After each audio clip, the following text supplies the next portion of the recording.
Level 1. You come home late. Keys click. The hallway light hums. You shrug off the day like a coat. Your feet know the floorboards. Everything feels normal. But something pricks at you. A faint glint. A misaligned picture. You tell yourself it's nothing. You tell yourself wrong. You peel your jacket off slower. The air smells of coffee and detergent. You notice the living room couch cushion isn't right. You lift it like a ritual. Your fingers hit plastic. Cold. A lens winks back. Not in your head. Not a trick. A tiny black eye focused on where you sleep. Time compresses. The clock on the wall ticks too loud. You back away. Your breath quickens. The camera is small, deliberate. A spy in your sanctuary. You did not invite it. You did not let it in. Your pulse is a drum. You fight the urge to scream. You fight the urge to touch it. You cover it with your hand. You blink to clear the room. You need a plan. You need facts. You need control. You step out, closing the door behind you. Silence presses. You pull your phone. You do not call anyone yet. You photograph it from the hallway. 1, 2, 3 shots. Evidence. Your hands are steady enough for that. You remember the stories on the news. You remember what privacy feels like when it is gone. You breathe. You promise yourself clarity. You will not be a victim to confusion. You will be a narrator, a witness. Level 2. You become an investigator. You sweep the room. Every angle, every shelf. The camera is not alone. More eyes, tiny circles peering from vents. You find a device tucked behind the TV stand, a lens disguised as a button, a fake smoke detector with a darker interior. Whoever planted these knew how to vanish. You are staring at craftsmanship. This is not random. You check your phone records. No strange calls. No strange apps. You move to the bedroom. Sheets folded, pillowcases plump. You feel violated where you rest. You look for wires, a hurried knot of cable hidden under the carpet. You follow it like a trail. It leads to the garage.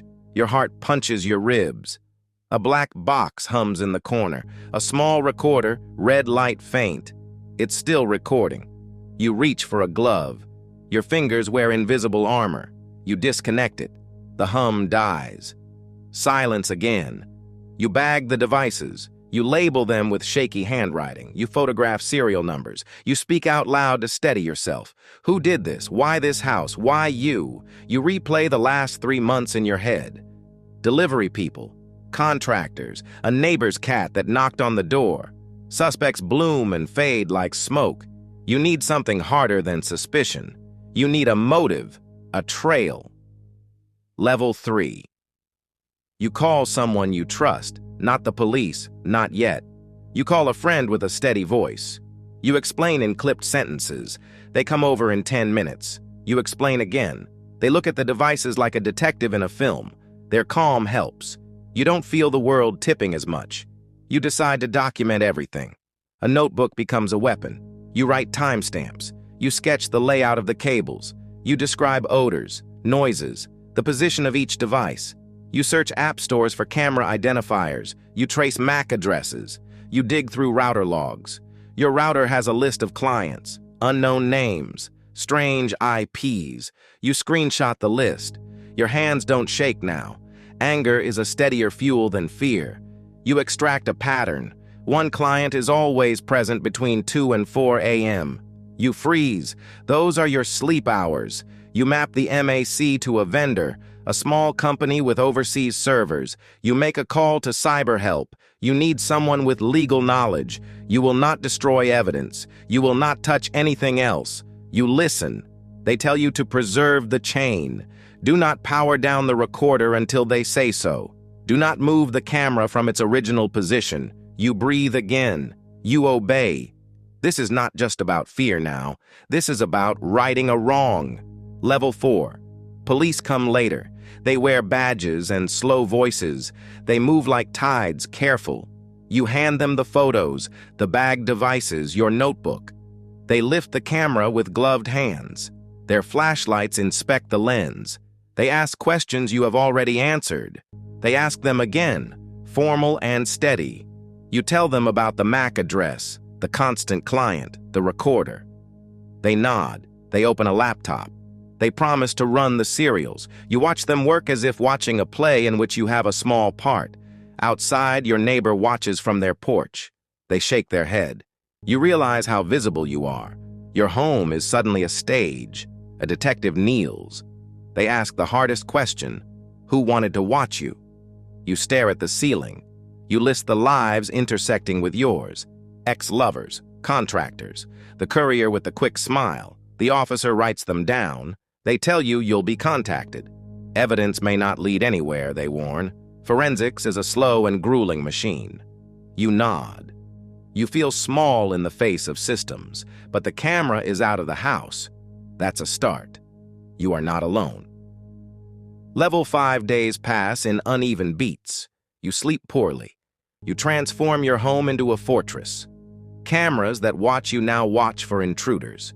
You install motion lights, lock sensors, an updated router with better logs. You change passwords like armor. You interview the smile of every delivery person. You learn to ask questions first. You refuse to be apologetic about your boundaries. Then the call comes.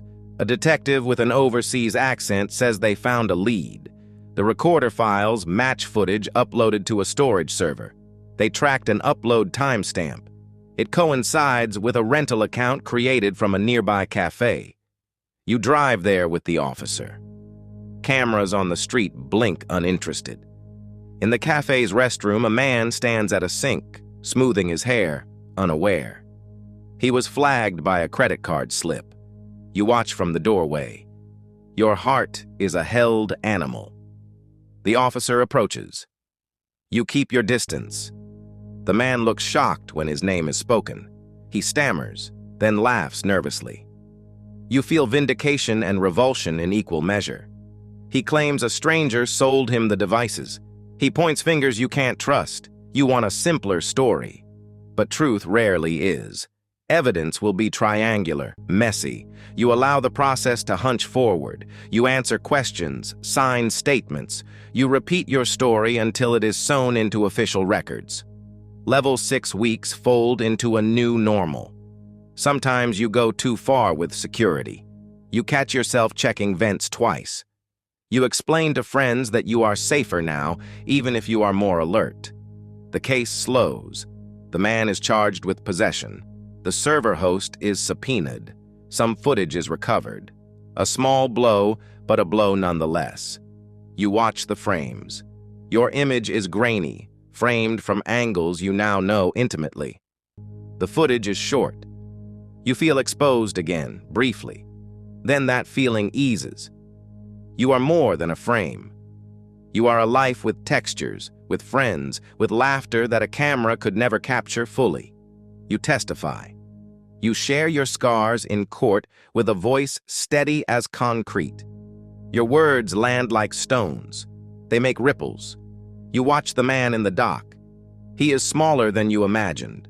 Guilt is declared in a small, legal way. It does not fill the hole entirely, but it shifts something. You reclaim your space. You hang new curtains. You plant a ficus in the corner. You let the sunlight in without suspicion. You replace fear with precautions. You are not naive. You are prepared. You live. Epilogue. Days later, you sit on your couch. The light catches on a picture frame. You run your thumb over the glass. A memory of sharpness dissolves into softness. You think of all the invisible watchers in the world. You think of small acts that claim back privacy. A padlock, a question at the door, a camera lens covered with tape. You vow to teach others what you learned. You write a blog post, then another. You speak at a community meeting. You show the screenshots, the notebook, the checklist. People listen. They nod. Your story becomes a map for others, a tool. You find power in that. A camera once made you feel small. Now your voice grows larger. You decide that privacy is not just a right, it is practice, a habit you protect fiercely. You live your days with doors locked, lights on timers, friendship loud. You sleep with a blanket over your shoulder and a careful human peace. You have been watched. You have reclaimed your agency. And every morning when you step into the light, you remind yourself, this is your home, this is your life. You will not let someone else's gaze define it.